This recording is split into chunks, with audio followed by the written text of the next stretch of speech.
台湾话艺术水阁好，国情解说两句，互你做参考。解文说字，解说。来讲即马新时代，男女平权，顾囡仔是无分啥人的责任。查甫的嘛，着爱学会晓泡牛奶粉，嘛共款着爱学会晓换尿珠啊呢。啊是讲过去台湾俗语，原来有真济，咧讲翁某中间相处的情形。头一句就是讲新时代查甫人一定爱学的。较早人就咧讲啊啦，讲听某喙大富贵。即马吼，你千万唔通夹一个气，讲我趁钱倒转来呢。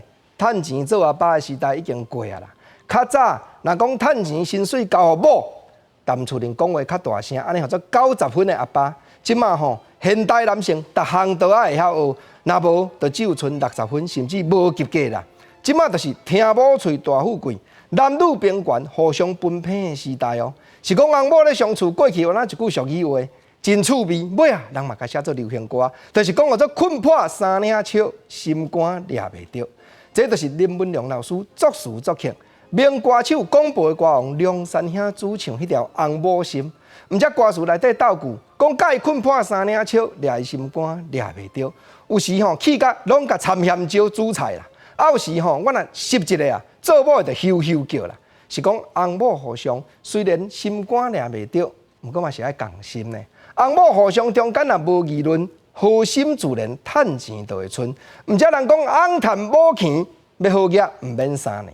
毋过现代咱讲翁某嫁娶，第一要紧就是讲互相爱有意向，因为爱情的原因。毋过古早真济吼，查甫的贪着查某迄边好业啦，查某的贪着做翁的即边有势啦，毋是为着感情。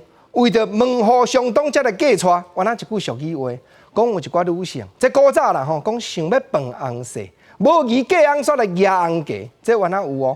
甚至讲现代嘛有真济斤计较，一个讲着要嫁娶做亲情，恁遐聘金要出偌济，我遮嫁妆要出偌济，大家袂输敢若伫咧讲条件咧。即款的你讲会久长无？相信讲吼，若会久长，咱甲因祝福。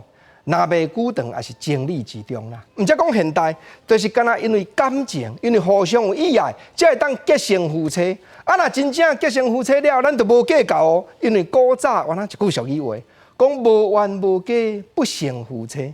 翁仔某若无冤家吼，迄毋是真正讲正常的翁仔某啦。当然，国政啊讲即句话，这是因为古早的俗语，早前咱这顶辈知识。毋是讲真正捌统计过啦，你讲翁某感情好，好甲透漏的，原来真济呢。毋过普遍得看，翁仔某冤家生成的，总是翁婆，床头拍着爱床尾和，你讲看有影无？